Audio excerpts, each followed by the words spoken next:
Hello, నేను history Rafi సార్ని. ఈరోజు ఆంధ్రప్రదేశ్లో నూతన మంత్రులకు శాఖలు కేటాయించడం జరిగింది. మీ అందరికీ తెలుసు. అందువల్ల ఆంధ్రప్రదేశ్ని అన్ని విధాలుగా, మన రాష్ట్రాన్ని అన్ని విధాలుగా అభివృద్ధి చేసే దిశగా కొత్త మంత్రులకు ఒక విన్నపాన్ని మీ సామాన్యుడు హిస్టరీ రఫీ సార్ కొన్ని విన్నపాలు కొత్త మంత్రులకి చెయ్యదలిచాను. ఆ విన్నపాలు ఒక రకంగా రాష్ట్ర అభివృద్ధికి ఉపయోగపడితే కోటి దండాలుగా నేను అనుకుంటున్నాను. ఈ నేపథ్యంలో మనకి మొత్తం ఈరోజు శాఖలు పేర్లు కేటాయించారు. ఇందులో భాగంగా ముందు నారా లోకేష్ గారి నుంచి మనం ప్రారంభిద్దాం. లాస్ట్లో సీఎం, డిప్యూటీ సీఎం గారి దగ్గరికి వద్దాం. నారా లోకేష్ గారికి IT and human resources, Nara Lokesh గారికి information technology and human resources శాఖలను కేటాయించారు. ఇన్ఫర్మేషన్ టెక్నాలజీకి ఆంధ్రప్రదేశ్ పిల్లలు వలస వెళ్లకుండా వీలైనంత మేర, మీరు యూత్గా ఉన్నారు కాబట్టి, మీరు పాదయాత్ర కూడా చేసి ఉన్నారు కాబట్టి, వీలైనంత మేర ఇన్ఫర్మేషన్ అండ్ టెక్నాలజీ దాన్ని ఆంధ్రప్రదేశ్కి తీసుకురావడానికి, అమరావతి కేంద్రంగా మారడానికి మీరు శాయశక్తుల నారా లోకేష్ గారు మీరు ప్రయత్నం చేయవాలి. ఎందుకంటే మీ నాన్నగారు ఉన్నారు, మీ నాన్నగారు చూసుకుంటారు, కాదనడం లేదు. ఐటీకి సంబంధించి కొట్టిన పిండి మీ నాన్నగారికి ఐటీ. బట్ మీరు యంగ్గా ఉన్నారు, మీరు దేశ విదేశాల్లో పర్యటించండి, ఐటీ పరిశ్రమలు తీసుకురండి. ఈరోజు పరిశ్రమలు అంటే ఐటీ అనే మాట ఎక్కడ చూసినా ఇదే వినపడుతుంది. అమెరికాలో 100 మంది ఐటీ ఉంటే అందులో 70 మంది ఏపీకి చెందిన వాళ్ళే, పర్టికులర్గా తెలుగు ప్రజలే, తెలుగు విద్యార్థులే. IT, information technology, IT industries, IT hub. నిద్రపోవద్దు. మీరు ఎలాగైతే పాదయాత్ర చేశారో ఐటీ హబ్గా ఆంధ్రప్రదేశ్ని మార్చడానికి మన పిల్లలు వెళ్తే చెన్నై వెళ్తున్నారు, లేకపోతే బెంగళూరు వెళ్తున్నారు, లేకపోతే ఫారిన్కి వెళ్ళిపోతున్నారు. అంతే. విలువైన మానవ వనరులు, విలువైన హ్యూమన్ రిసోర్సెస్ వెళ్ళిపోతున్నాయి. ఒకప్పుడు దాదాబాయి నౌరోజీ గారు చెప్పారు, ఏది సంపద తరలింపు సిద్ధాంతం బ్రిటిషోడు అనుసరించాడు, డ్రైన్ సిద్ధాంతం అని. ఇప్పుడు బ్రెయిన్ సిద్ధాంతం అయింది. బ్రెయిన్ వెళ్ళిపోతుంది దేశం వదిలి. మీరు పట్టుకోవాలి. ఇన్ఫర్మేషన్ టెక్నాలజీని ఒక నెంబర్ 1 పరిస్థితికి మీరు తీసుకురావాలి. మీరు యంగ్గా ఉన్నారు, మీరు ఏం చేసినా కానీ ఈ ఐటీని డెవలప్ చేయండి. అలానే మానవ వనరుల శాఖ కూడా మీకు కేటాయించడం జరిగింది. మానవ వనరుల శాఖ కింద ఎడ్యుకేషన్ వస్తుంది. చాలా మార్పులు చేర్పులు గత ప్రభుత్వంలో ఎడ్యుకేషన్లో జరిగాయి. వాటన్నిటి మీద మీరు పట్టు సాధించండి. కొత్త విద్యా హక్కు చట్టం డిగ్రీ లెవెల్లో పెట్టారు. కాలేజీలో ఇంటర్న్షిప్లని, కమ్యూనిటీ సర్వీస్ ప్రాజెక్టులని కాలేజీ లెవెల్లో డిగ్రీలో జరుగుతూ ఉన్నాయి. నాడు నేడు కార్యక్రమాలు జరిగి ఉన్నాయి. కాబట్టి నేను చెప్పేది ఏంటంటే, గత ప్రభుత్వం చేస్తున్న వాటిని కొనసాగిస్తూనే వాటిల్లో ఉన్నటువంటి అవకతవకలను తొలగించుకుంటూ మీరు ముందుకు తీసుకుని వెళ్ళాలి. పర్టికులర్గా ఎడ్యుకేషన్ అనేది మీ అందరికీ తెలుసు. నెహ్రూ గారు చెప్పారు, భారతదేశపు భవిష్యత్తు తరగతి గదుల తయారవుతుందని చెప్పారు. కాబట్టి ఈ విషయం మీకు తెలియంది కాదు. కాబట్టి శ్రీ మంత్రి మాన్యులు నారా లోకేష్ గారు ఎడ్యుకేషన్ మీద బాగా దృష్టి పెట్టండి. మంచి మంచి కోర్సులు తీసుకురండి. ఇవి ఇన్ఫర్మేషన్ టెక్నాలజీకి అనుసంధానం చేయండి. అలాగని సంప్రదాయ కోర్సులను చెప్పకుండా సంప్రదాయ కోర్సులను కూడా తీసుకువెళుతూ మధ్యస్థంగా ఎడ్యుకేషన్ని, ఐటీని మిళితం చేస్తూ మీరు ముందుకు తీసుకుని వెళ్ళండి. మీరు చేయగలరు, మీరు చేస్తారు. ఇంత కూడా బడలిక మీకొద్దు. ఎందుకంటే బలమైన బాధ్యతను మీ ముందు ఆంధ్రప్రదేశ్ ప్రజలు పెట్టి ఉన్నారు. ఇంత బడలిక కూడా మీరు తీసుకోకండి. రాత్రి పగలు మీరు కష్టపడండి. మీ వెనక మేమందరం ఉన్నాం, రాష్ట్ర ప్రజలందరూ ఉన్నాం. మాకు కావాల్సింది ఏంటో తెలుసా సార్?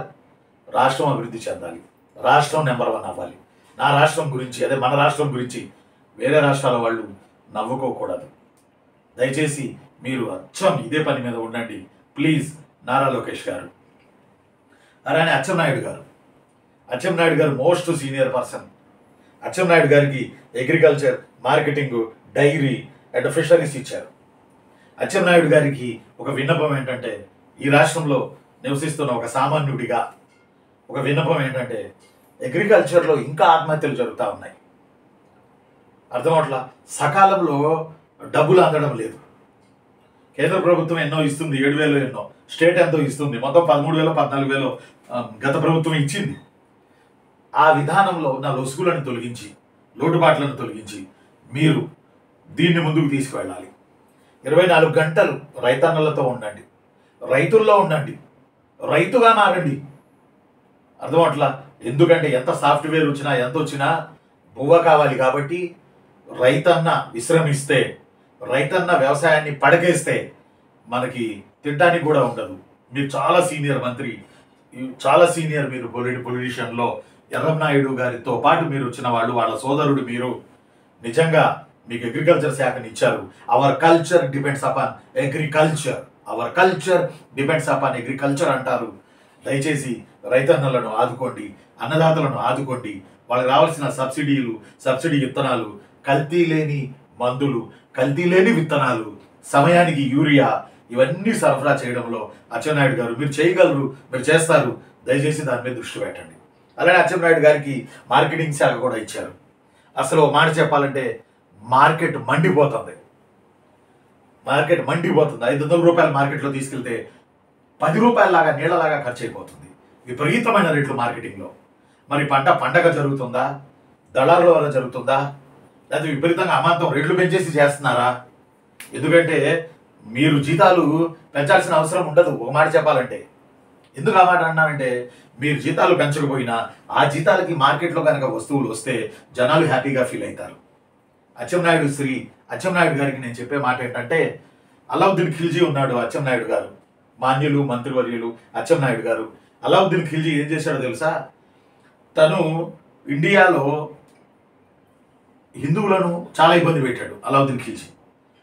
కానీ వాళ్ళు వీళ్ళని చూడకుండా రైతుల్ని ఆదుకోవడంలో, మార్కెటింగ్ సంస్కరణల్లో అలావుద్దీన్ ఖిల్జీ కేక పుట్టించాడు. మారువేషాల్లో మార్కెట్కి వెళ్ళి తూనికలు, కొలతలు తప్పుడుగా కొలుస్తుంటే వాళ్ళ శరీరంలోని మాంసం కోసి వేసేవాడట ఆ తక్కువ తూసికకి. అంటే అలాంటివి మనం చేయలేము. ఇప్పుడు ప్రజాస్వామ్యంలో మనం ఉన్నాం కాబట్టి మనం చేయకూడదు కదా, చేయకూడదు కూడా. అయితే మీరు ఈ లెవెల్లో అలావుద్దీన్ ఖిల్జీ లాగా అర్థమట్లా ఎప్పటికప్పుడు ధరవరలు మార్కెట్లో పట్టిగా వేశాడు. అర్థమట్లా మహిళలు మార్కెట్లోకి వచ్చి వస్తువులు కొనుక్కొని, తక్కువ రేటుకి వస్తువులు వస్తే కొనుక్కొని సంతోషంగా ఇళ్ళకి వెళ్ళిపోతారు. వాస్తవానికి మీ అందరికీ తెలుసు, విపి సింగ్ ప్రధానమంత్రిగా ఉన్నప్పుడు ఉల్లిపాయ గవర్నమెంట్ మార్చింది. అందువల్ల నిత్యావసర వస్తువుల ధరలు దయచేసి తగ్గించే మార్గం చూడండి. శాఖల మీద మీరు సమీక్షలు చేయండి, కఠినంగా వ్యవహరించండి. 10 మంది లాభం కోసం ఒకళ్ళ వల్ల మనం ఇబ్బంది పడాల్సిన అవసరం లేదు కదండి. కఠినంగా ఉండండి. మార్కెటింగ్లో రేట్లు తగ్గించే మార్గం చూడండి. అల్లాడిపోతున్నారు జనాలు. ప్లీజ్ అచ్చెన్నాయుడు గారు. అలానే అచ్చెన్నాయుడు గారికి డైరీ కూడా ఇచ్చారు. పాల ఉత్పత్తులు వీటికి సంబంధించి నిజానికి ఈ డైరీ పరిశ్రమ చాలా తగ్గిపోతుంది రాను.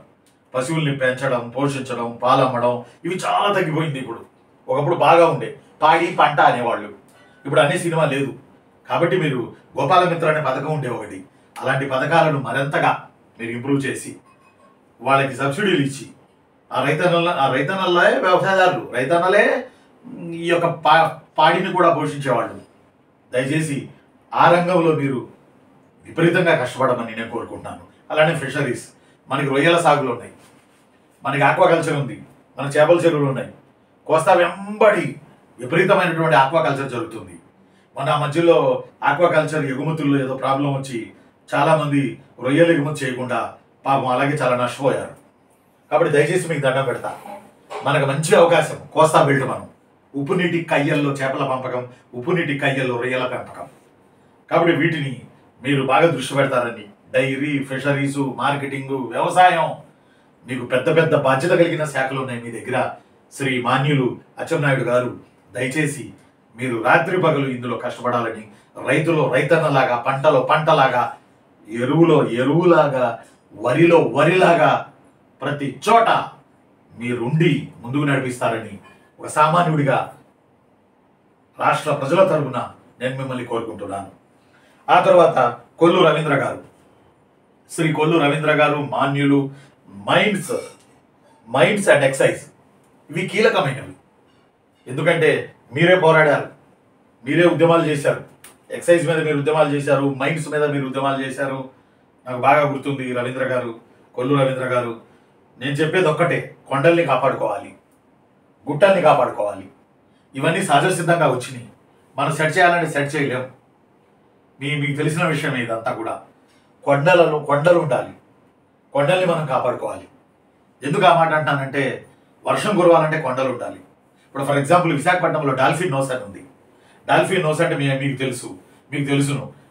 డాల్ఫిన్ నోస్ లాగా ఆ కొండ సముద్రంలో చొచ్చుకొని ఉంటుంది. డాల్ఫిన్ నోస్ అంటాం దాన్ని మనం. ఆ కొండ ఉండబట్టే, ఆ కొండ సముద్రంలో చొచ్చుకు రాబట్టే అక్కడ సముద్రం ఆగి సహజ సిద్ధమైన ఓడరేవుగా విశాఖపట్నానికి తూర్పు తెరుపు మణిహారంగా పేరు వచ్చింది. కేవలం కొండ వల్ల. మనకి ఆకాశంలో మబ్బులు పట్టాలంటే కొండ ఉండాలి. ఎందుకు కొండలు ఉండాలి అని అంటే మీకు తెలియంది కాదు, ఏదో జస్ట్ ఒక అసిస్టెంట్ ప్రొఫెసర్గా నేను చెప్పడానికి ప్రయత్నం చేస్తున్నాను. ఆ కొండలు ఆ గాలికి ఏమవుతాయి అంటే, ఈ మబ్బు పట్టి ఉందనుకోండి ఆకాశంలో, గాలి విపరీతమైన గాలి, ఆ గాలికి కొండలు ఆపుతాయి. ఆపినప్పుడు ఆ గాలి ఎటెళ్లాలో అర్థం కాక పైకి కొడుతుంది. పైకి కొట్టినప్పుడు మబ్బులు తగులుతుంది. అప్పుడు వర్షాలు కురుస్తాయి. చల్లటి గాలి నల్లటి కరి మబ్బుకి తగిలితే వర్షాలు కురిసిపోతాయి. కాబట్టి సహజ వనరులు కాపాడాల్సిన పవిత్రమైన బాధ్యత మీ మీద ఉంది. ఆర్యుల పీరియడ్ నుంచి సహజ వనరులు, ప్రకృతి వనరులను దేవుళ్ళుగా కొలిచిన సంస్కృతి మనది. కొండల్లో దేవాలయాలు, గుట్టల్లో దేవాలయాలు, గుహా దేవాలయాలు, సింహాచలం తీసుకున్న, అన్నవరం తీసుకున్న, మన మంగళగిరి లక్ష్మీనరసింహ తీసుకున్న, అహోబిలం తీసుకున్న, తిరుమల వెంకన్న తీసుకున్న, మన వాళ్ళందరూ గుట్టల్లో కేంద్రంగానే ఉన్నారు. కాబట్టి కొండలను, గుట్టలను కాపాడండి రవీంద్ర గారు. అలానే ఎక్సైజ్, కల్తీ తాగి చాలా మంది చనిపోతున్నారు కల్తీ ఆ యొక్క మద్యం తాగి. అందువల్ల దయచేసి మీరు దాన్ని కూడా దృష్టిలో పెట్టుకోండి. ఎందుకంటే కుటుంబానికి ఒక తండ్రి చనిపోయాడు అనుకోండి, ఒక అన్న చనిపోయాడు అనుకోండి, ఆ కుటుంబం అనాథ కుటుంబం అవుతుంది. జీవితాంతం వాళ్ళు అలాగే బతకాల్సిన పరిస్థితి. మరి ఆ పిల్లలు ఎక్కువచ్చి చదువుకొని వాళ్ళు ఒక స్థాయికి వచ్చే వరకు ఆ అమ్మే వాళ్ళందరినీ తీసుకురావాలి, కూలీనాలి చేసుకొని ఎర్రటి ఎండలో కష్టపడి. కాబట్టి మంచి ఎక్సైజ్ పాలసీ తీసుకురండి. అలానే శ్రీ మాన్యులు కొల్లు రవీంద్ర గారు, అలానే మైన్స్, కొండలు, గుట్టలు, సహజ సంపద, ఖనిజ సంపద ఇవి మనం కాపాడుకోవాలి. ఇవి మన ప్రకృతి, ఇవి మన ముందు వాళ్ళకి ఇచ్చి మనం వెళ్ళిపోవాలి. ఐక్యరాజ్య సమితిలో 2-3 ఏళ్ల క్రితం అనుకుంటా భద్రతా మండలి మీటింగ్లో ఒక అమ్మాయి అక్కడికి వచ్చిన దేశాధినేతలందరినీ నిలబెట్టి ప్రశ్నించింది. ఏమని ప్రశ్నించిందో తెలుసా? మీరు ఇప్పుడు వనరులన్నిటినీ వాడి పడేస్తుంటే ఫ్యూచర్లో మాకేమిస్తున్నారు మీరు అని అమ్మాయి ప్రశ్నించింది. 8వ తరగతి అమ్మాయి. అన్ని న్యూస్ పేపర్స్లో వచ్చింది. సస్టైనబుల్ డెవలప్మెంట్ అంటారు ఎకనామిక్స్లో దీన్ని. అంటే ఈ వనరులు మనమే వాడుకోకుండా కొంత ఫ్యూచర్ కూడా ఇచ్చేయాలి. మన పెద్దలు మనకి ఇవ్వట్టే కదా ఈరోజు మనం మాట్లాడుకోగలుగుతుంది. అందువల్ల దయచేసి మీకు ప్రకృతి వనరులు, ప్రకృతి సహజ సంపద శాఖ ఇచ్చారు కొల్లు రవీంద్ర గారు, మాన్యుడు, మంత్రివర్యులు. మీరు అందులో నిద్రపోవాలి. దాని కొరకు అహిర్నిశలు మీరు కష్టపడాలి. ఆ తర్వాత నాదెండ్ల మనోహర్ గారి గురించి చెప్పాల్సిన అవసరం లేదు. వారు విభజనప్పుడు వారు స్పీకర్గా పనిచేశారు. పవన్ కళ్యాణ్ గారి అమ్మట అంటి పెట్టుకుని ఉన్నారు నాదెండ్ల మనోహర్ గారు. ఈరోజు సివిల్ సప్లైస్, పౌర సరఫరాల శాఖ వారు తీసుకోవడం జరిగింది. చాలా జాగ్రత్తగా పరిశీలన చేయండి మాన్యులు నాదెండ్ల మనోహర్ గారు. ఎందుకు నేను ఆ మాట అంటానంటే, అవినీతికి ఆస్కారం ఎక్కువగా ఉండేటటువంటి ఛాన్స్ ఉంటుంది. అందువల్ల పౌర సరఫరాల శాఖలో ఎప్పటికప్పుడు ఉక్కు బాధ మోపండి. మీ వెనక మేమందరం ఉన్నాం, రాష్ట్ర ప్రజలందరూ ఉన్నాం. మన మెయిన్ మోటో రాష్ట్రం అభివృద్ధి చెందాలి, నెంబర్ 1 అవ్వాలి, సన్ రైజింగ్ స్టేట్. గుజరాత్ తర్వాత సుదీర్ఘమైన సముద్ర తీరం మనకే ఉంది. సన్ రైజింగ్ స్టేట్ ఇది మనది. కాబట్టి దయచేసి మీకు దండం పెడతాను. మీరు చేయాల్సిన పని ఏంటంటే, నా సూచనలు, నా విన్నపాలు ఇవి మీరు వేరే రకంగా తీసుకోకండి. దయచేసి మీకు దండం పెడతా. మీ కోపాలు వస్తే నన్ను క్షమించండి. నా విన్నపాలు మాత్రమే ఇవి. ఎందుకంటే మనోహర్ గారు పెద్దలు, వారి తండ్రి నాదెండ్ల భాస్కరరావు గారు సీఎంగా పనిచేసి ఉన్నారు. ఆ అనుభవాలని రంగరించుకొని మనోహర్ గారు చాలా సీనియరు. కాబట్టి పౌర సరఫరాల శాఖను ప్రక్షాళనం చేసి పౌర సరఫరాల శాఖలో అందరికీ దాని బెనిఫిట్లు అందేలా మీరు ప్రయత్నం చేస్తారని సామాన్యుడిగా నేను మిమ్మల్ని కోరుకుంటున్నాను. ఆ తర్వాత మనకి నారాయణ గారు, నారాయణ విద్యా సంస్థలని మనకు తెలుసు. నారాయణ గారు పోయినసారి మున్సిపల్ పట్టణాభివృద్ధి తీసుకున్నారు. ఈసారి కూడా నారాయణ గారిని అదే శాఖ వరించింది. బహుశా మీకు ముఖ్యమంత్రి వర్యులు నారా చంద్రబాబు నాయుడు గారు మీకు ఈ శాఖ ఇవ్వడానికి కారణం ఏంటో తెలుసా? మీరు గతంలో ఇదే శాఖలో ఉన్నారు. అమరావతి, పట్టణాభివృద్ధి ఇవన్నీ మీరు చూస్తున్నారు, మీకు అనుభవం ఉంది. సిఆర్డిఏ ఇవన్నీ కూడా మీకు తెలుసు. అందువల్ల మళ్ళీ మీ చేతిలో ఇది పెట్టారు. కాబట్టి మీరు వాయువు వేగంతో పనిచేయాల్సిన అవసరం ఉంది. ఆంధ్రప్రదేశ్కు రాజధాని లేదు, 10 ఏళ్ళు అలాగే నడిచిపోయింది. రాజధాని రాష్ట్రంగా వెళ్ళిపోయింది ఆంధ్రప్రదేశ్. అలా జరగడానికి వీల్లేదు, అలా జరగడానికి వీల్లేదు. మీరు అమరావతిని అభివృద్ధి చేయండి.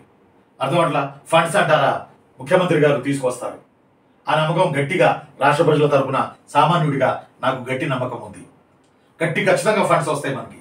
మీరు మాత్రం ఈ ఫండ్స్ని జాగ్రత్తగా ఎలోకేట్ చేస్తూ ఎప్పటికప్పుడు సామాజిక తనిఖీ పెట్టుకొని అందులో పైసా కూడా వృధా కాకుండా జాగ్రత్తగా సంతకాలు పెడుతూ జాగ్రత్తగా మీరు పట్టణాభివృద్ధిని చూసుకోవాలి. ఎందుకంటే కోస్తాలో పట్టణాలు విపరీతంగా ఉన్నాయి.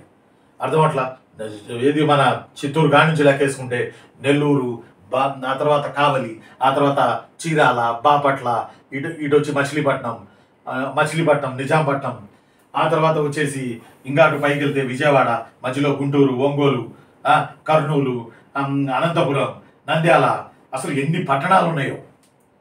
విభజన చట్టంలో ఒక మాట రాసి ఉంది, ఈ పట్టణాలన్నిటిలో ఏ ప్రాంతంలో, ఏ పట్టణంలో, ఏ పరిశ్రమ ఎక్కువ మంది ఏ పరిశ్రమల్లో ఉన్నారో ఆ పరిశ్రమను తీసుకొచ్చి పెట్టాలి అన్నది విభజన చట్టంలో ఉన్నటువంటి అంశం.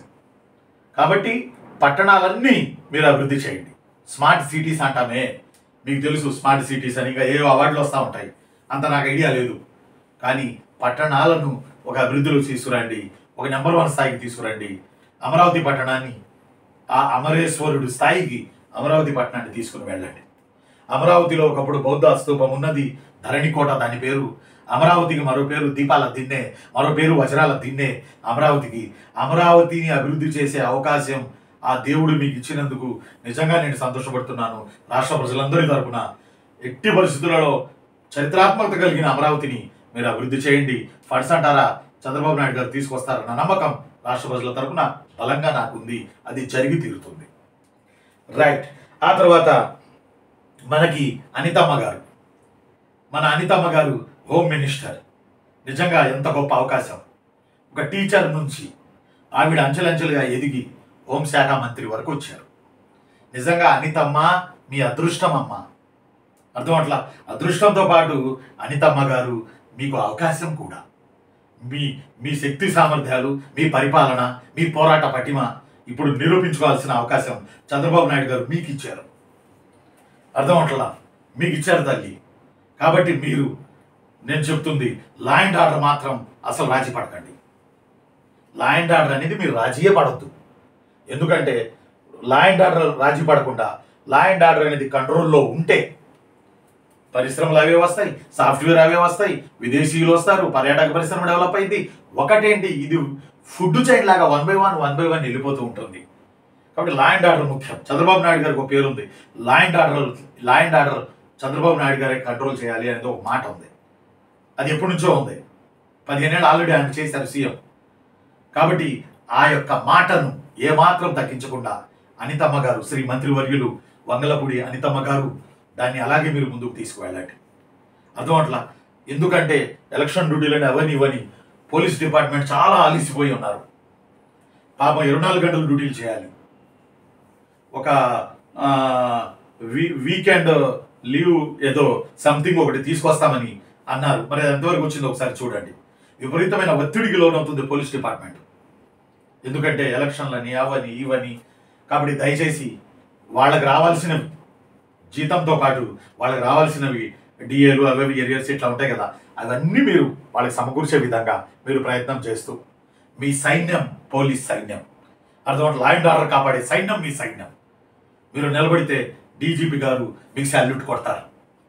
అర్థం అట్లా ఒక ఒక ఒక పవిత్రమైనటువంటి శాఖ మీ చేతిలో ఉంది. లా అండ్ ఆర్డర్ మీరు ఎంత కాపాడగలిగితే, ఎందుకంటే మహిళలపై జరిగే ప్రాబ్లమ్స్ కానీ హ్యూమన్ ట్రాఫికింగ్ కానీ ఇలాంటి చాలా ప్రాబ్లమ్స్ ఉన్నాయి. వాటన్నిటిని మీరు ఉక్కు పాదంతో అణిచేస్తారని మీకు తెలియంది కాదు. ఉక్కు పాదంతో మీరు అణిచేస్తారని అర్థమట్లా. అదే పరిస్థితుల్లో పోలీస్ డిపార్ట్మెంట్ని కూడా కంటికి రెప్పలా చూసుకుంటారని, పోలీసులందరినీ మీ బిడ్డలా చూసుకుంటారని నేను ఆశపడుతున్నాను. మాన్యులు మంత్రివర్యులు అనితమ్మ గారు, మర్చిపోకండి, మీరు ఎంత ల్యాండ్ ఆర్డర్ కాపాడితే రాష్ట్రం అంతగా అభివృద్ధి చెందుతుంది. మీరు అందులోనే ఉండండి. ఒక కసి మీద మీరు పనిచేయండి. మీకు నా బెస్ట్ ఆఫ్ లక్ అనితమ్మ గారు, శ్రీ అనితమ్మ గారు. తర్వాత అనితమ్మ గారి తర్వాత మనకి సత్యకుమార్ యాదవ్ గారు, హెల్త్ అండ్ మెడిసిన్. తెలుసు, మీ అందరికీ తెలుసు. ఎందుకంటే ఈరోజు మనుషుల్లో షుగర్ లేనోడు లేడు, ఈరోజు మనుషుల్లో బీపీ లేనోడు లేడు. అర్థం. ఇలాంటి ఒత్తిడి ఈరోజు అలాగుంది. మరి అలాంటప్పుడు మెడికల్ కోసం ఆస్తులు అమ్ముకునే పరిస్థితి. పాపం నలిగిపోతున్నారు జనాలు, చనిపోతున్నారు జనాలు రకరకాల సమస్యల వల్ల, రకరకాల ప్రాబ్లంల వల్ల. కాబట్టి సత్యకుమార్ యాదవ్ గారు, మీకు మనుషుల ఆరోగ్యాన్ని కాపాడే పవిత్రమైన శాఖ మీకు వచ్చింది. కాబట్టి మీరు హెల్త్ మినిస్టర్గా ఉన్నారు. మీరు మెడిసిన్ మీరు చూస్తారు. దయచేసి మనుషులు నలిగిపోయి ఉన్నారు వాళ్ళ సమస్యల ద్వారా. దయచేసి హెల్త్ మీద మీరు దృష్టి పెట్టండి. ప్రజలందరి హెల్త్ను మీరు కాపాడండి. ఆసుపత్రులను ప్రక్షాళన చేయండి. ఎందుకంటే ఆసుపత్రులకు వెళితే కనీసం 5,000 అయిపోతున్నాయి. మీరు ఆరోగ్యశ్రీ ఉంది, అవి మరిన్ని వచ్చే సమస్యలకు కూడా దానిని ఆపాదించండి. ఎప్పటికప్పుడు ఆ నిధులు విడుదల చేసే మార్గం చూడండి. దయచేసి మంచి మంచి డాక్టర్లను అందుబాటులో ఉంచండి. దయచేసి మీకు దండం పెడతా. మీ అందరికీ తెలుసు, సత్యకుమార్ యాదవ్ గారికి తెలుసు, మంత్రివర్యులు, ఆరోగ్యమే మహాభాగ్యం, మీకు తెలియంది కాదు. అలానే ఆ తరువాత మరి డాక్టర్ నిమ్మల రామానాయుడు గారు వాటర్ రిసోర్సెస్. మీకు తెలుసు, విజయవాడలో మొన్నే కలుషిత నీరు తాగి కొంతమంది చనిపోయారు, అంతమంది గుంటూరులో చనిపోయారు కలుషిత నీరు తాగి. ఒక ప్రభుత్వం యొక్క ప్రధాన హక్కు సురక్షితమైన నీరు ఇవ్వడం కూడా. కాబట్టి దయచేసి మన మంత్రివర్యులు సురక్షితమైన నీరుని ఇవ్వడానికి 24 గంటలు మీరు ప్రయత్నం చేస్తారని యాజ్ రాష్ట్ర ప్రజల తరపున మిమ్మల్ని నేను చేతులు జోడించి కోరుకుంటున్నాను. దయచేసి సురక్షిత నీరు అనేది మీరు మీ ఎజెండాలో పెట్టుకోండి. ఆ తర్వాత ఎండి ఫరూక్ గారు, law and justice and minorities. పేదవాడికి న్యాయం జరగాలి. అర్థం అట్లా. పేదవాడికి న్యాయం జరిగినప్పుడే ధర్మం 4 పాదాలను నడుస్తుంది అని అంటారు. మీకు ఒక విషయం చెప్పాలి ఫరూక్ గారు, మాన్యులు మంత్రివర్యులు, గొప్పవారు, చాలా సీనియర్ మీరు. మీకు ఒక్క మాట చెప్పాలి నేను యాజ్ ఎ రాష్ట్ర ప్రజల తరపున. ఒక్క మాట ఏంటంటే, మాధవ వర్మని ఆ రోజుల్లో విజయవాడ కేంద్రంగా ఏపీ హిస్టరీలో విష్ణుకుండినుల పీరియడ్లో పరిపాలించేవాడు రెండో మాధవ వర్మ అని. వాళ్ళ అబ్బాయి, రెండో మాధవ వర్మ వాళ్ళ అబ్బాయి ఒక కొత్త రథాన్ని కొని, ఆ రథం ద్వారా ఆ రథం కృష్ణలంక, విజయవాడ, బెంజ్ సర్కిల్ ఇలా వేసుకుంటూ వెళ్ళి ఒక చింతకాయలు అమ్ముకునే ముసలావిడ మనవడిని రథంతో తొక్కి చెల్లిపోయాడు. రెండో మాధవర్మ కొడుకు, విష్ణుకుండిన డైనాసిటీ, క్రీస్తు శకం 5వ శతాబ్దం, విజయవాడ వాళ్ళ రాజధాని. కనకపురి అన్నారు విజయవాడని ఆ రోజుల్లో. ఫరూక్ గారు, ఈ చిన్న స్టోరీ దయచేసి మీరు వింటారని ఆశిస్తున్నాను. అయితే ఆ రాజు ఏం చేశాడు తెలుసా? ఆ కన్న కొడుకని కూడా చూడకుండా ఊరి తీశాడు. కొండ మీద ఉన్న కనకదుర్గమ్మ అసలు ఈ రాజు ఏం చేస్తాడోనని ఆమె తొంగి చూసి ఇతను చేసిన న్యాయానికి విజయవాడలో కనకపు వర్షం కురిపించిందట. వారం దినాలు బంగారు వర్షం కురిసిందట విజయవాడలో. That's why Vijayawada called as a Kanakapuri and కనకపు వాడ. అలాంటి న్యాయాన్ని మీరు చెప్తారని, అంటే ఉరి తీయమనో ఇంకోటనో కాదు, ఆ న్యాయం పేదలకు కూడా అందితే బాగుంటుందని నా ఉద్దేశం. దయచేసి అలానే మైనారిటీ శాఖ, ముస్లింలు ఉన్నారు, ముస్లింలు తగినంత సంఖ్యలో ఉన్నారు. మైనారిటీ శాఖ తీసుకున్న చాలామంది ముస్లింలకి చేస్తుంది ఏమీ లేదు అనే అపవాదం ఉంది. అది నిజమేంతో మీరు సీనియర్గా గ్రహించాలి. అర్థమవుతుందా? ఒక్కసారి మీరు గమనిస్తారని నేను ఆశిస్తున్నాను. యాజ్ ఏ హిస్టరీ రఫీ సార్గా మిమ్మల్ని కోరుకుంటున్నాను. మార్కెట్లో వస్తువులు అమ్ముకునే వాళ్ళుగా, బట్టల దుకాణాల్లో మహిళలు. మీకు ఒక విషయం తెలుసో లేదో, గుంటూరులో అప్పుడెప్పుడో తొక్కిసలాట జరిగితే ఆ తొక్కిసలాటలో చనిపోయిన 3-4 మహిళల్లో 3 ముస్లిం మహిళలు ఉన్నారు.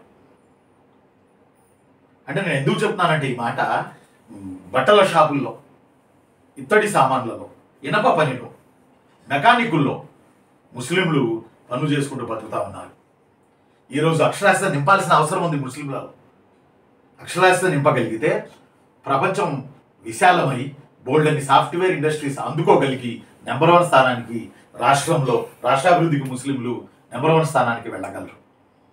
దయచేసి ఆ దిశగా, చాలా పేదరికంలో ఉన్నారు ముస్లిం మహిళలు, ఆ దిశగా మీరు దయచేసి ఆలోచిస్తారని, శాఖ వచ్చింది అని కాకుండా మీరు దాని కొరకు ఆ యొక్క ముస్లిం మైనారిటీ వర్గాల లబ్ధి కొరకు మీరు ప్రయత్నం చేస్తారని మీకు చంద్రబాబు నాయుడు గారు ఆ శాఖను కేటాయించారు. దయచేసి సీనియర్ మంత్రివర్యులైన ఫరూక్ గారు దయచేసి దీని మీద దృష్టి పెడతారని నేను ఆశిస్తూ ఉన్నాను. ఆ తర్వాత ఎండి ఫరూక్ గారి తర్వాత మనకి ఆనం రామనారాయణ రెడ్డి గారు ఎండోమెంట్. రామనారాయణ రెడ్డి గారికి వారు సీనియర్ మంత్రులు రాజశేఖర రెడ్డి గారి పీరియడ్ నుంచి మీకు ఎండోమెంట్ కేటాయించారు. నిజంగా అది ఒక రకంగా పవిత్రమైన శాఖ ఎండోమెంట్స్. దేవాలయాల మీద దాడులు జరుగుతున్నాయి, జాగ్రత్తగా ఒక కన్నేసి పెట్టండి, ఎందుకంటే మనం చూసాం, అందువల్ల జాగ్రత్తగా కన్నేసి పెట్టండి. అలానే దేవాదాయ భూములు చాలా ఉన్నాయి రాష్ట్రంలో, అవి అన్యక్రాంతానికి గురి అయి ఉన్నాయి, కబ్జాలకు గురి అయిన ఉన్నాయి. అవి కనుక విడిపిస్తే ఎక్కడ దేవుళ్ళకి అక్కడ మనం ధూప నైవేద్యాలను బ్రహ్మాండంగా మనం చేయొచ్చు. పవిత్రమైన శాఖ మీ శాఖ. అర్థమట్లా ప్రజల్లో పాపభీతిని, ప్రజల్లో లా అండ్ ఆర్డర్ని, ప్రజల్లో మంచి చెడులను బోధించే శాఖ మీ శాఖ, దేవాదాయ ధర్మాదాయ శాఖ. అర్థమట్లా చిన్న దేవాలయాన్ని కూడా 70 ఎకరాలు 100 ఎకరాలు పొలం ఉంటుంది.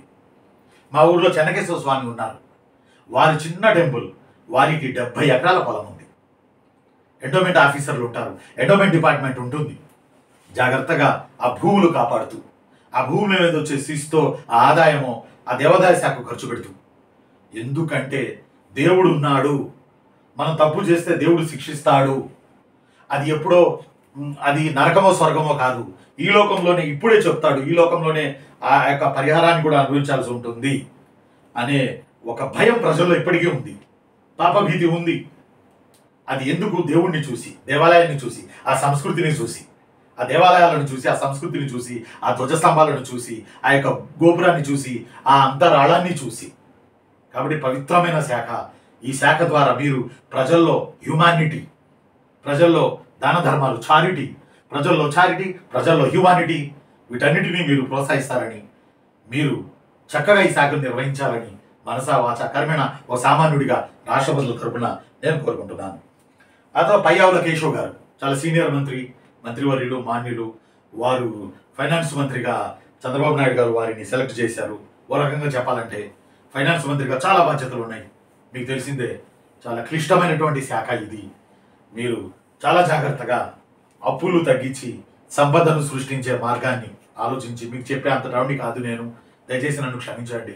సంపదను సృష్టించి, రకరకాల పరిశ్రమలు తెచ్చి సంపదను సృష్టించి అప్పుల బారి నుంచి రాష్ట్రాన్ని బయటేసే మార్గాన్ని, కనీస అప్పులు, ఎక్కువ అప్పులు కాకుండా కనీస అప్పులు, అవసరమైన అప్పులు మాత్రమే చేసుకెళ్తూ మీరు అప్పుల బారి నుంచి ఈ రాష్ట్రాన్ని కాపాడుతూ ఆర్థిక స్థితిని గాడిలో పెడతారని మిమ్మల్ని నేను కోరుకుంటున్నాను. శ్రీమాన్యులు పయ్యావుల కేశవ్ గారు. ఆ తర్వాత ఇక అనగాని సత్యప్రసాద్ గారు వరుసగా 3 సార్లు గెలిచారు. రేపల్లి నియోజకవర్గం వరుసగా 3 సార్లు గెలిచారు. వారి తాతగారు అనగాని భగవంతరావు గారని కాంగ్రెస్లో ఉండేవాళ్ళు. మా నాన్నగారు మీ తాతగారి గురించి గొప్పగా చెప్పేవారు. అనగాని భగవంతరావు గారు, ఆయన పని పట్టుకుంటే చేస్తారు, ఆయన మచ్చలేని రాజకీయ నాయకుడు అని మా నాన్నగారు చనిపోయి ఎక్కడున్నారో కానీ, మా నాన్నగారు 43 సంవత్సరాలు టీచర్గా పనిచేశారు. ఆయన సర్వీస్ 43 ఏళ్ళు. 17వ ఏట నాన్నగారికి జాబ్ వచ్చింది. అనగాని భగవంతరావు గారిని నాన్న కలవరించేవాళ్ళు మీ తాతగారిని. మీ తాతగారి పేరిట అనగాని భగవంతరావు డిగ్రీ కళాశాలని రేపల్లో ఉండడం నిజంగా చాలా సంతోషకరమైన విషయం. కాబట్టి మీరు రెవెన్యూ శాఖను తీసుకొని ఉన్నారు. రెవెన్యూ శాఖను ప్రక్షాళన చేయాలి. ఎందుకంటే రెవెన్యూ శాఖలోనే ఎక్కువ అవినీతికి ఆస్కారం ఎక్కువ. ఒక ఎకరం ఆన్లైన్ చేయించాలంటే నేను చెప్పను కానీ బట్ అమౌంట్ తీసుకుంటారు చాలా చోట్ల. కాబట్టి దయచేసి మంచి ప్రక్షాళనమైన మంచి ఆఫీసర్లు రెవెన్యూలో మీరు ఏర్పాటు చేయండి.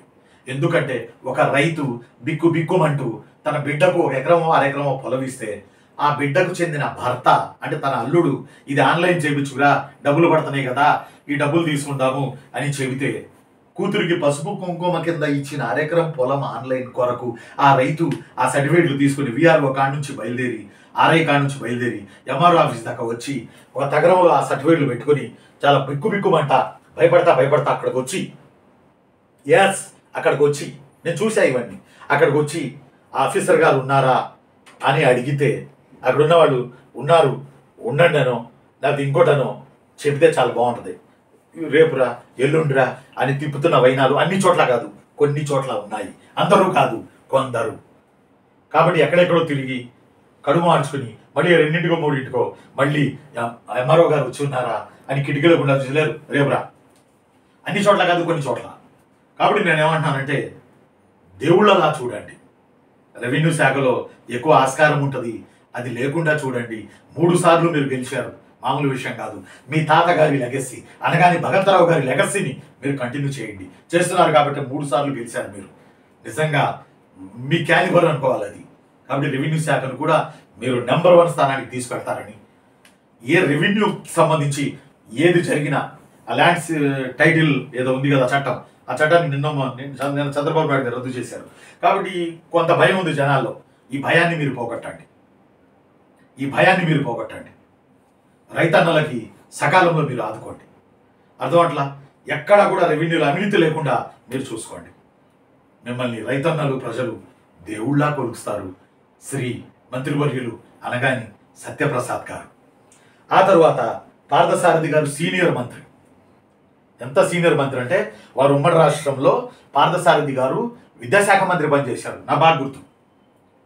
విద్యాశాఖ మంత్రిగా పనిచేసి పార్థసారథి గారు కాంట్రాక్ట్ లెక్చరర్ల జీతాన్ని 8,000 10,000 ఉంటే 25,000 ఎంతో చేశారు.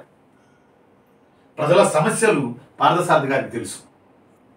కాబట్టి పార్థసారథి గారికి హౌసింగ్ శాఖ ఇచ్చారు.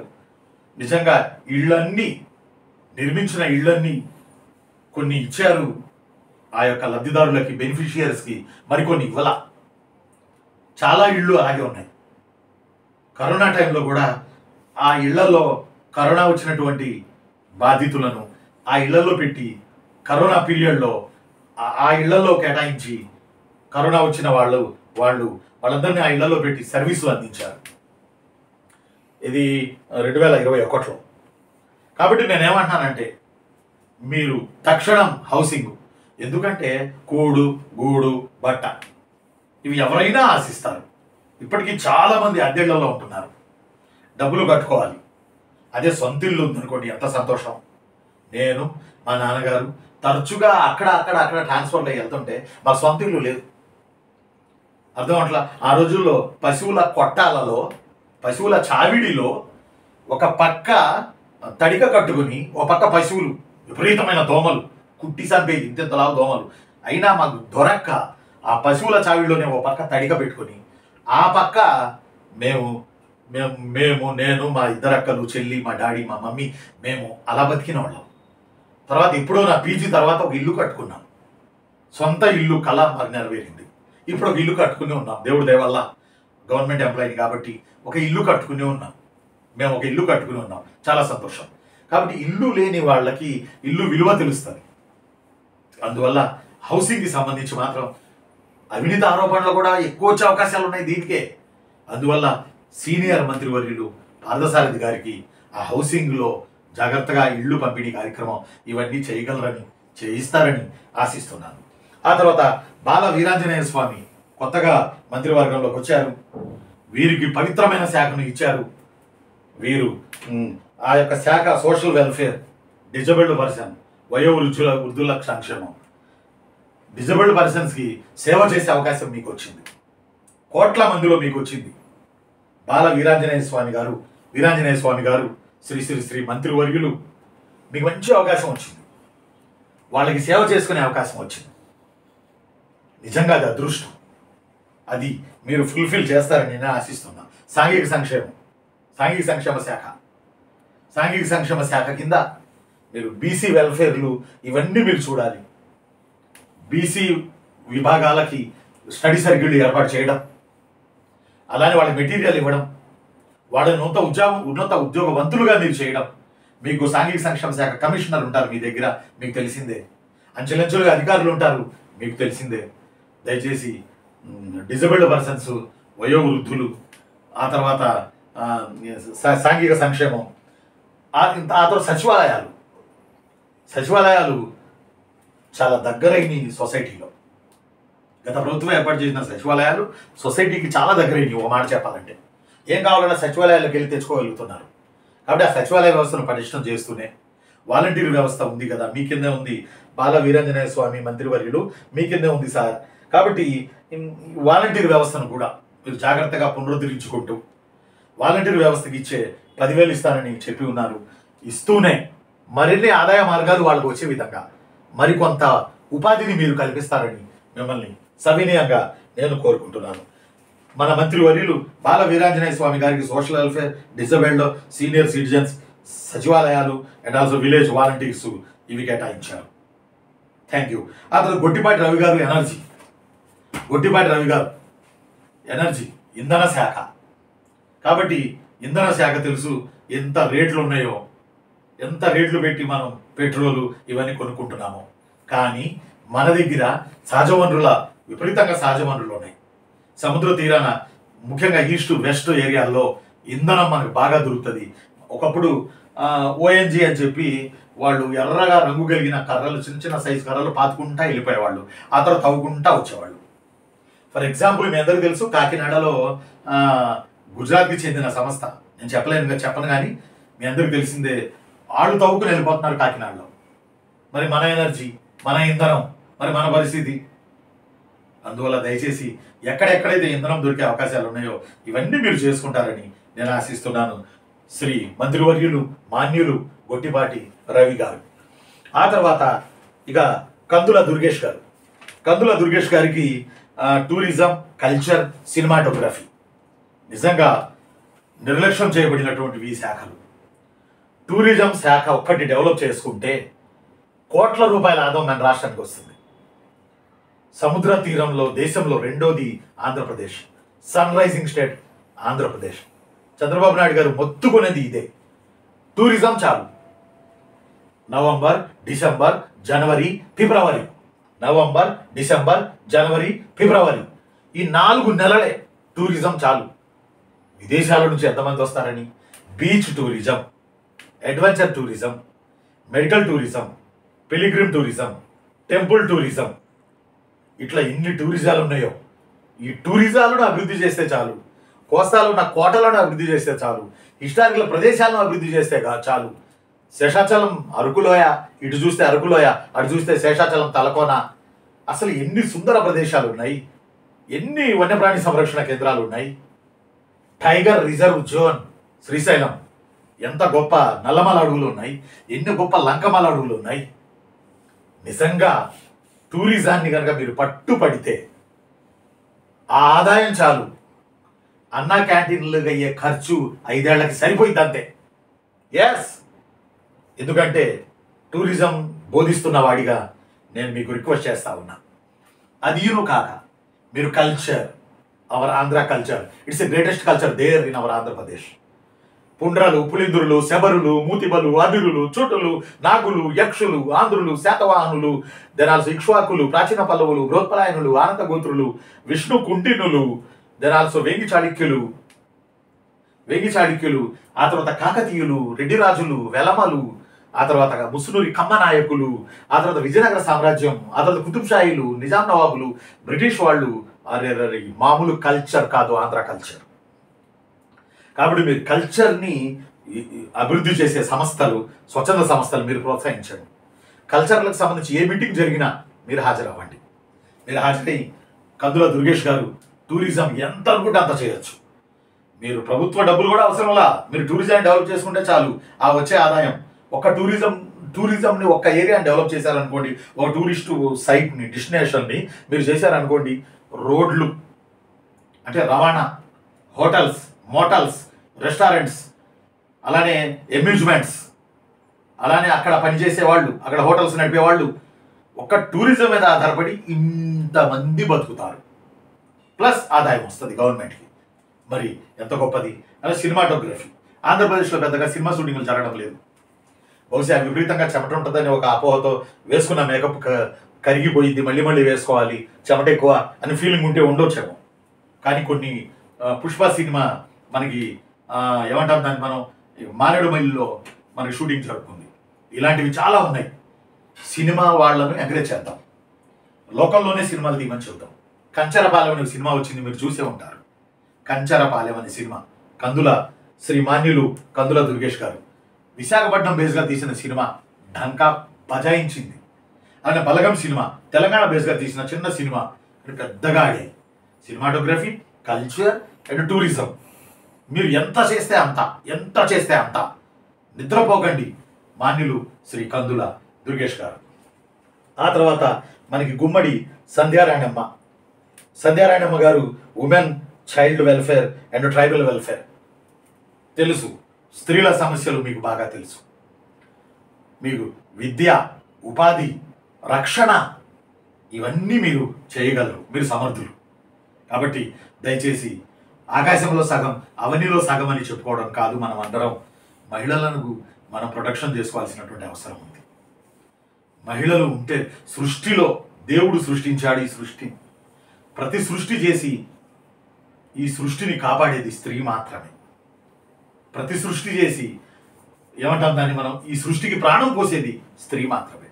పవిత్రమైన శాఖను మన సంధ్యారాణి అమ్మగారికి ఇచ్చారు. అమ్మ మీరు దూసుకోకండి అంతే. అలా ట్రైబల్ వెల్ఫేర్ ఇచ్చారమ్మా మీకు, ట్రైబల్ వెల్ఫేర్ అమ్మ. ఎందుకంటే ట్రైబల్ వెల్ఫేర్లో స్కూళ్ళు ఏర్పాటు చేయడం కానీ, ట్రైబల్ వెల్ఫేర్లో అభివృద్ధి కానీ, వాళ్ళను ఉపయోగించుకోవడం కానీ, అనేక క్రీడలకి ట్రైబల్స్ వాళ్ళని తీసుకుని అభివృద్ధిలో తీసుకెళ్ళడం కానీ, ఇంకా వాళ్ళు అడుగుల్లో దూరంగానే ఉన్నారు వాళ్ళని తీసుకురావడం కానీ మీరు నిరంతరం శక్తి వంచన లేకుండా ప్రయత్నం చేస్తారని నేను ఆశిస్తున్నాను ఈ రాష్ట్ర ప్రజల తరపున. ఆ తర్వాత మనకి జనార్దన్ రెడ్డి గారు రోడ్లు అశోకుడు చెట్లు నాటించాను, రోడ్లు వేయించాను, ధర్మసత్రాలు కట్టించాను. ఈ రోజు కూడా చెప్పుకుంటున్నాం మనం, రోడ్లు వేయించాడు, చెట్లు నాటించాడు అశోకుడు అని. మరి వాట్ ఏ వండర్. కాబట్టి దయచేసి రోడ్ల మీద మాత్రం మీరు బాగా దృష్టి పెట్టండి. ఓ ప్రాంతం అభివృద్ధి చెందింది అంటే దానికి కారణం రోడ్లే. రోడ్లు బాగుంటే ప్రాంతం అభివృద్ధి చెందుతుంది. అక్కడికి వస్తారు, పెట్టుబడులు పెడతారు. 4 గంటలు వెళ్ళేది 2 గంటలకే వెళ్ళిపోతాం, 2 అవర్స్లో వెళ్ళిపోతాం, డిస్టెన్స్ చేస్తాం. దృష్టి పెట్టి మెల్లగా ఫండ్స్ తీసుకొని మెల్లగా చేసుకుంటూ వెళ్ళండి. జిల్లాని సమీక్షించండి. ఎక్కడ రోడ్లు బాగాలేవో వాటిని వేసుకుంటూ వెళ్ళండి. చంద్రబాబు నాయుడు గారికి ఒక పేరు ఉంది. ఆ పేరేంటో తెలిసిన రోడ్లు బాగా వేస్తారు అని. అనగానే సత్యప్రసాద్ గారు 3 సార్లు గెలిచారు. కారణం ఏంటో తెలిసిన రోడ్లు వేశారు. అర్థం అట్లా సీసీ రోడ్లు కాడి నుంచి వేసుకొచ్చారు అనగాని సత్యప్రసాద్. వీలైతే తన డబ్బులు ఖర్చు పెట్టారు అనగాని సత్యప్రసాద్. 3 times గెలిచారు. అందువల్లే రెవెన్యూ శాఖ తీసుకున్నారు అనగాని సత్యప్రసాద్ గారు. అందువల్ల దయచేసి మీరు రోడ్ల మీద బాగా దృష్టి పెట్టండి. మాన్యులు జనార్దన్ రెడ్డి గారు. ఆ తర్వాత టీజీ భరత్ గారికి పరిశ్రమలు. ఇండస్ట్రీస్లో ఒక్కటే, ఏ పరిశ్రమనైనా మీరు ఆహ్వానించండి. లైసెన్స్ రాజ్ కఠినంగా లేకుండా చూసుకోండి, ఫ్రీగా అయ్యేటట్లు చూసుకోండి. మన పరిశ్రమలు పక్క రాష్ట్రాలకు తరలిపోకుండా చూసుకోండి. దానికోసం ఎంతైనా వడ్డండి, ప్రాణమైన ఫలంగా పెట్టండి. పరిశ్రమలు ఉంటే 10 మందికి ఉపాధి అవకాశాలు దొరుకుతాయి. దొరికినాయి అంటే వాళ్ళ జీవన ప్రమాణాలు పెరుగుతాయి. పెరిగినాయి అంటే ఆ ప్రాంతం అభివృద్ధికి నోచుకుంటుంది. మీకు తెలియంది కాదు. కాబట్టి టీజీ భరత్ గారు మీరు కొంచెం జాగ్రత్తగా దయచేసి మీరు ఇండస్ట్రీస్ని అభివృద్ధి చేస్తారని, కఠినమైన లైసెన్స్ రాజుని ఎత్తేస్తారని, అలానే ఫలానా ఇండస్ట్రీ పెట్టుకోవడానికి వస్తే అవినీతికి ఆస్కారం లేకుండా వాళ్ళకి పర్మిషన్లు ఇప్పిస్తారని రాష్ట్ర ప్రజల తరపున నేను మీకు సవినయంగా మనవి చేసుకుంటున్నాను. ఆ తదుపరి సవితమ్మ గారు ఎకనామికల్లీ వీకర్ సెక్షన్స్ మంత్రిగా వారు ప్రమాణ స్వీకారం చేసి ఉన్నారు. ఎకనామికల్లీ వీకర్ సెక్షన్స్ అంటే ప్రతి కులంలోనూ ఆర్థికంగా వెనకబడిన వాళ్ళ అన్ని కులాల్లో ఉన్నారు. వాళ్ళందరి వెల్ఫేర్ కొరకు మీరు ప్రయత్నం చేయండి. ఒక దాంట్లోనే కాదు. దయచేసి ఈ దిశగా సవిత గారు ప్రయత్నం చేస్తారని నేను ఆశిస్తున్నాను. వాసంశెట్టి సుభాష్ గారు లేబర్ అండ్ ఫ్యాక్టరీస్ తీసుకున్నారు వారి చేతిలో ఉన్నాయి. కాబట్టి ఫ్యాక్టరీస్ అభివృద్ధి, కార్మికులకి కనీస వేతనం, వీటి పరంగా మీరు దృష్టి పెడతారని ఆశిస్తున్నాను. ఆ తర్వాత కొండపల్లి శ్రీనివాస్ గారు, ఎన్ఆర్ఐ ఎంపవర్మెంట్ అండ్ రిలేషన్స్. ఆంధ్రులు చాలామంది విదేశాల్లో కోట్లాధిపతులుగా ఉన్నారు. వాళ్ళను రప్పించండి, ఎన్ఆర్ఐలను రప్పించండి. ఎన్ఆర్ఐల దినోత్సవం అనేది ఉంటుంది, ఎన్ఆర్ఐ డే అని. మహాత్మా గాంధీ గారు దక్షిణాఫ్రికా నుంచి భారతదేశానికి తిరిగి వచ్చిన రోజును ఎన్ఆర్ఐల దినోత్సవంగా మనం జరుపుతాం. కాబట్టి ఆ దినోత్సవం అప్పుడు వాళ్ళని ఆహ్వానించండి, మీటింగులు పెట్టండి, రండి మా పరిశ్రమలు పెట్టండి అని అడగండి. వాళ్ళతో రిలేషన్స్ పెట్టుకోండి, వాళ్ళు పిలిస్తే వెళ్ళండి, ఫారిన్కి వెళ్ళండి, వాళ్ళని ఎంకరేజ్ చేయండి, వాళ్ళని తీసుకురండి, తద్వారా పెట్టుబడులు పెట్టించండి. Please please. కొండపల్లి శ్రీనివాస్ గారు మంత్రివర్యులు, శ్రీమాన్యులు. అలానే ఎం రాంప్రసాద్ రెడ్డి గారు మంత్రివర్యులు transport and youth and sports. Transport మీ అందరికీ తెలుసు, హైవేలు అనేకం వెళ్తున్నాయి. ఆ ట్రాన్స్పోర్ట్ని మీరు ఇంకా బాగా చక్కదిద్దాలి. అలానే యూత్, ముఖ్యంగా యూత్ మన రాష్ట్రంలో ఎక్కువ, దేశంలోనే యూత్ ఎక్కువ. 2035కో 2050కో ప్రపంచంలో యువత ఎక్కువగా ఉన్న స్టేట్ అంటే భారతదేశమే. ఏది యువత ఎక్కువగా ఉన్న దేశం అంటే భారతదేశమే. యూత్ని ఎంత ఉపయోగించుకుంటే అన్ని మానవ వనరులను మనం ఉపయోగించుకున్నట్టు. కాబట్టి యూత్ పెడదవ పట్టకుండా, యూత్ రకరకాల మాదక ద్రవ్యాలకు అలవాటు కాకుండా, మీ బిడ్డల్లాగానే మన మంత్రివర్యులు మాన్యులు ఎం రాంప్రసాద్ రెడ్డి గారు మీ బిడ్డల్లాగానే చూసుకోండి. యూత్ని కాపాడుకుందాం. యూతే బలం, డబ్బులు కాదు, యూతే బలం. కాబట్టి యూత్ అండ్ స్పోర్ట్స్. క్రీడలు అసలు లేవు, స్కూళ్ళని అపార్ట్మెంట్లో నడుస్తున్నాయి, మీకు తెలియంది కాదు. కాబట్టి ఫిజికల్ స్టెయిన్ లేదు. దయచేసి స్పోర్ట్స్ పెట్టండి. ఎక్కడెక్కడ స్పోర్ట్స్ హబ్స్ ఉన్నాయో వాటిని డెవలప్ చేయండి. ఇండోర్ స్టేడియంలు కట్టండి, క్రీడలు పెట్టండి, స్ఫూర్తిదాయకంగా ఉంటాయి క్రీడలు ఏర్పాటు చేయండి. యూత్ని ఆదుకోండి. ఆ తర్వాత ట్రాన్స్పోర్ట్ని చూసుకోండి. ఖచ్చితంగా ఈ రాష్ట్రాన్ని ముందుకెళ్ళడానికి ప్రయత్నం చేయండి. ఇక ఆ తర్వాత నేను ఈ వీడియో ముగించబోయే ముందు డిప్యూటీ సీఎం శ్రీ కొణిదెల పవన్ కళ్యాణ్ గారు, డిప్యూటీ సీఎంఏ కాకుండా sir Panchayati Raj, rural, environment, forest, science and technology ఈ శాఖలు తీసుకున్నారు. ఇష్టపడి తీసుకున్నారు శ్రీ పవన్ కళ్యాణ్ గారని నాకు తెలిసింది ఈరోజు. నిజంగా పంచాయతీరాజ్ గాంధీ కలలుగన్న స్వరాజ్యం. ప్రజాస్వామ్యానికి పుట్టినిల్లు, ప్రజాస్వామ్యానికి మొదటి మెట్టు పంచాయతీల్లో ప్రజల అభిప్రాయమే ఓటుగా మారి ప్రభుత్వాన్ని కూర్చోబెడుతుంది. ఇవన్నీ పవన్ కళ్యాణ్ గారికి తెలుసు. కాబట్టి పంచాయతీరాజ్ని ఎంచుకున్నారు. సర్పంచులకు స్వేచ్ఛ ఇవ్వండి, సర్పంచుల ఫండ్స్ ఇవ్వండి. గ్రామాలు పల్లెలే ప్రగతికి పట్టుకొమ్మలు అన్నారు మహాత్మా గాంధీ. దాన్ని మీరు నిజం చేయండి. Rural and panchayat. ఆ తర్వాత ఎన్విరాన్మెంట్, పర్యావరణం సరిగ్గా లేకే రోగాల పాలవుతున్నారు జనాలు. ఇండస్ట్రీసు ఎక్కడ పడితే అక్కడ వాటర్ని వదలడం, ఆ వాటర్ని వాడిన ప్రజలు రోగగ్రస్తం అయిపోవడం, పరిశ్రమల్లో వ్యర్థాలు కలవడం, ఇవన్నీ మన రాష్ట్రంలో చాలా ఉన్నాయి. కాబట్టి దయచేసి వాటిని కంట్రోల్ చేయండి శ్రీ పవన్ కళ్యాణ్ గారు. అలానే ఫారెస్ట్, దేశంలో ముఖ్యంగా 33.3% అడవి ఉండాలి, ఫారెస్ట్ ఉండాలి. అప్పుడే వర్షాలు కురుస్తాయి, అప్పుడే ప్రకృతి బ్యాలెన్స్ అవుతుంది, అప్పుడే ఈ సృష్టిలో 84 లక్షల జీవరాశులు బ్యాలెన్స్ జరుగుతుంది. మీకు తెలియంది కాదు. కాబట్టి ఫారెస్ట్ని అభివృద్ధి చేయండి. నా బాధ ఏంటంటే కోస్తా ప్రాంతంలో రొయ్యల చెరువులు వేసి చాలా వరకు ఆక్రమణలు జరిగి ఉన్నాయి. కోస్తా ప్రాంతాల్లో ప్రధానంగా చాలా వరకు ఆక్రమణలు జరిగి ఉన్నాయి, కబ్జాలు అయి ఉన్నాయి. అక్కడ మ్యాన్గ్రూవ్స్ అని పెరుగుతాయి. సుందర్బన్స్లో ఉన్నాయి మ్యాన్గ్రూవ్స్ అని, చిట్టడుగులు అని. ఆ చిట్టడుగులు మీకు తెలియంది కాదు శ్రీ కొణిదెల పవన్ కళ్యాణ్ గారు. ఆ చిట్టడుగులు ఈ వీడియోలు ఎంతైనా నాకు చెప్పక తప్పట్లేదు. ఆ చిట్టడుగుల వల్ల 2005-04 సునామీ వచ్చింది కదా, ఆ సునామీని ఈ చెట్లు ఆపినాయి. ఈ మ్యాన్గ్రూవ్స్ అనేవి ఇవి ఉప్పునీటి కయ్యల్లోనే సముద్రం ఒడ్డున పెరుగుతాయి, మీకు తెలియంది కాదు. ఈ మ్యాన్గ్రూవ్స్ వేర్లు ఇట్లా రౌండ్ అయ్యి భూమిలోకి వెళ్ళి ఉంటాయి. అవి మట్టిని గట్టిగా పడతాయి, వచ్చే ఫ్లోని ఆపుతాయి. ఫర్ ఎగ్జాంపుల్ శ్రీలంకలో ట్రింకోమలై, శ్రీలంకలో బట్టికొలవ జిల్లాల ప్రజలు బతికారంటే అప్పుడు సునామీ నుంచి మ్యాన్గ్రూవ్సే కారణం. ఈరోజు మ్యాన్గ్రూవ్స్ లేవు, చాలా వరకు మ్యాంగ్రూవ్స్ని తీసేసి రొయ్యల చెరువులు వేసి పడేశారు. అప్ టు కోస్తా బెల్ట్ మొత్తం ఒక రకంగా ఇంత లెంత్ ఉండాలి అనేది మీకు తెలుసు. కాబట్టి ఫారెస్ట్రీని కాపాడండి. అలానే సైన్స్ అండ్ టెక్నాలజీ ప్రతి రంగంలో ఈరోజు దూసుకొద్దా వెళ్తుంది. అదేదో అంటాం ఇన్ఫర్మేషన్ టెక్నాలజీ అని, ఏఐ ఆర్టిఫిషియల్ ఇంటెలిజెన్స్ అని విపరీతంగా ఈరోజు దూసుకెళ్తుంది. ఆర్టిఫిషియల్ ఇంటెలిజెన్స్లో ఉన్న రోబో ఏదో వీడియో చూశాను, వరి కోసి కుప్పలు కూడా వేస్తుంది. కాబట్టి ఈ టెక్నాలజీని కూడా మానవ వనరులను సమన్వయం చేసుకుంటూ మీరు వెళ్తారని ఆశిస్తున్నా. ఇక చివరిగా ముఖ్యమంత్రి వర్యులు 4వసారి ముఖ్యమంత్రి పదవిని చేపట్టిన శ్రీ గౌరవనీయులు నారా చంద్రబాబు నాయుడు గారు. నారా చంద్రబాబు నాయుడు గారి నాయకత్వంలో మీరందరూ పనిచేస్తున్నారు.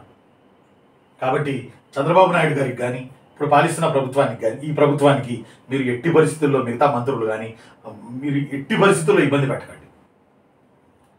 మీరు జాగ్రత్తగా పరిపాలించండి. ముఖ్యమంత్రి వర్యులు మిగతా విషయాలు చూసుకుంటారు. వారి మీద బడ్డెను తగ్గించండి. మీరు జాగ్రత్తగా పరిపాలించండి. చివరిగా ఒక మాట, చోళుల కాలంలో, చరిత్రలో చోళులని ఉన్నారు, చోళుల కాలంలో పరిపాలన అనేది స్వర్గంతో సమానం. లక్షల కోట్ల మందిలో పాలించే అవకాశం మీకే వచ్చింది. అది ఎంత అది గ్రేటు. కాబట్టి ఈ అవకాశాన్ని మీరు ఉపయోగించుకొని మరింతగా ప్రజలలో దేవుళ్ళలా మీరు మారతారని నేను ఆశిస్తున్నా. నాయకుడు అనేవాడు ప్రజలకు ముందుండి నడిపించాలి, ప్రజలు ముందుండి నడపాలి, ఫ్యూచర్ చెప్పాలి, భరోసా ఇవ్వాలి, భయం లేకుండా ఉండాలి. రామరాజ్యం అని మనం చెప్పుకుంటాం. రామరాజ్యంలో అబాల గోపాలం సంతోషంగా గడిపారట. అలా మీరు తీసుకొస్తారని నేను ఆశిస్తున్నా. కోట్లాది మందికి వచ్చిన అవకాశం మీ అందరికీ వచ్చింది. కోట్లాది ఆశలు కూడా మీ మీద ఉంటాయి ప్రజలకి. వాటిని మీరు నెరవేరుస్తారని నేను ఆశిస్తున్నాను. అలానే ఈ 5 ఏళ్ళు జనాల్లో నిద్రపోండి. 24 గంటలు పనిచేయండి. జనాల్లో నిద్రపోండి అంతే. నేను ఈ మాట ఏ ప్రభుత్వం వచ్చినా ఈరోజు వీడియో ఇలాగే చేసేవాడిని నేను. ఆ ప్రభుత్వం ఈ ప్రభుత్వం అని కాదు. ఎందుకంటే మన రాష్ట్రం అభివృద్ధి చెందాలి, నా రాష్ట్రం అభివృద్ధి చెందాలి, నా రాష్ట్రం నెంబర్ 1 అవ్వాలి. అందువల్ల ముందు రాష్ట్రం అవ్వాలి, నా రాష్ట్రం అవ్వాలి. ఇది నా వర్షం. కాబట్టి అలానే కక్షలు, కార్పణ్యాలు, కోట్లాటలు, ఫ్యాక్షనిజం వీటిని ఎట్టి పరిస్థితులలో దరిదాపులు కూడా రానివ్వకండి. అస్సలు ఎంకరేజ్ చేయకండి. వంగలపూడి అనితమ్మ గారు ఉన్నారు, వారు ఉక్కు పాదంతో అణిచేస్తారు. హోంశాఖలో ఉన్నారు వారు, ముఖ్యమంత్రి గారి పర్యవేక్షణలో ఉక్కు పాదంతో అణిచేస్తారు. ఆ నమ్మకం నాకుంది. కాబట్టి మీరు ఏ పార్టీ పైన మీరు ఆ కోట్లాటలు వాటి నుంచి దూరంగా ఉండండి. ఏ పార్టీ పైన కూడా దాడులు జరగొద్దు. ఒకవేళ జరిగితే సారీ చెప్పండి, క్షమించమని అడగండి, ఏమి కాదు. ఎందుకంటే ఏ పార్టీ అయినా సరే మనుషుల్ని చంపుకోవడం మానవత్వం కాదు. చంపుకుంటూ వెళితే చివరికి మిగిలేదేముండదు. అందువల్ల ఒక సామాన్యుడిగా, ఈ రాష్ట్ర పౌరుడిగా నేను చెప్పేది అలాంటి వాటికి దూరంగా ఉండండి. అలానే ఇంకోటి ఏంటంటే, మామూలు మెజారిటీ మీకు ఇవ్వాల, బంపర్ మెజారిటీ ఇచ్చారు. అన్నీ కూడా వేలల్లోనే మెజారిటీ. మరి ఎంత మీ మీద ప్రజలు ఆశలు పెట్టుకున్నారో ఒక్కసారి మీరు దయచేసి అర్థం చేసుకోండి. ఇంకొక ఇంపార్టెంట్ పాయింట్ ఏంటంటే, ముందుగా మీరందరూ, మీకు తెలియంది కాదు, సీనియర్ మంత్రులు ఉన్నారు, చాలామంది కొత్త వాళ్ళు కూడా ఉన్నారు మంత్రిమండలిలో. పాత కొత్త కలయిక చక్కగా ఏర్పాటు చేశారు శ్రీ చంద్రబాబు నాయుడు గారు, ముఖ్యమంత్రి గారు. కాబట్టి మీరు యూత్ ఎమోషన్ ఉంటుంది కొంతమందిలో, మీరు ఆ ఎమోషన్తో ఏది పడితే అది మాట్లాడకండి. అంటే త్వరపడి మాట్లాడకండి, త్వరపడి నిర్ణయాలు తీసుకోకండి. జాగ్రత్తగా ఉండండి. సీనియర్ మంత్రులు ఉన్నారు, మన మన సీనియర్ మంత్రులు, మన గోరంట్ల బుచ్చయ్య చౌదరి గారు ఉన్నారు, సీనియర్ మంత్రి ప్రస్తుతం ఉన్నారు. అలానే అయ్యన్న పాత్రుడు, గోరంట్ల బుచ్చయ్య చౌదరి, ఎన్టీ రామారావు గారి కాడ నుంచి ఉన్నారు.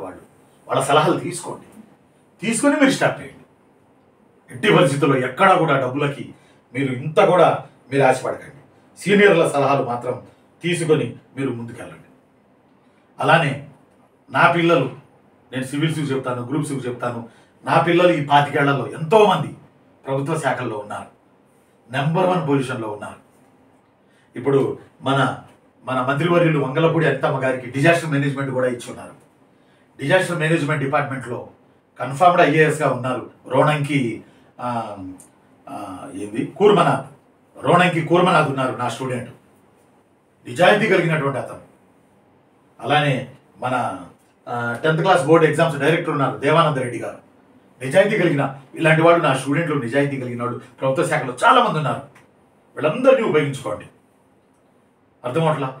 వాళ్ళ సలహాలు అడగండి, తీసుకోండి. మీరు మరింత ముందుకు వెళ్ళి రాణించాలి. చివరిగా ఒక మాట చెప్తాను. ఆ మాట ఏంటంటే, ఎన్టీ రామారావు గారు ఒక మాట అన్నారు. పార్టీలకు అతీతంగా ఎన్టీ రామారావు గారిని అందరూ కొలుస్తారు. ఎన్టీ రామారావు గారు ఒక మాట అన్నారు. ఏమన్నారో తెలుసా? మీ అందరికీ తెలుసు. సమాజమే దేవాలయం, ప్రజలే దేవుళ్ళు. సమాజమే దేవాలయం, ప్రజలే దేవుళ్ళు. ఇంతకన్నా గొప్ప కొటేషన్ ఏముంటుంది?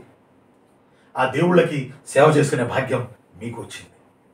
కాబట్టి ఎట్టి పరిస్థితులలో కూడా మీ ధ్యేయం, మీ ఎయిము, మీ లక్ష్యం, మీ ఆలోచన 24 గంటలు రాష్ట్ర అభివృద్ధి, రాష్ట్ర సంక్షేమం, రాష్ట్ర జీవన ప్రమాణాలు పెంచడం, రాష్ట్రం బాగుండడం. జై హింద్. నేను మీ సామాన్యుడిని, హిస్టరీ రఫీ సార్ని. మీ అందరికీ best of luck. Thank you.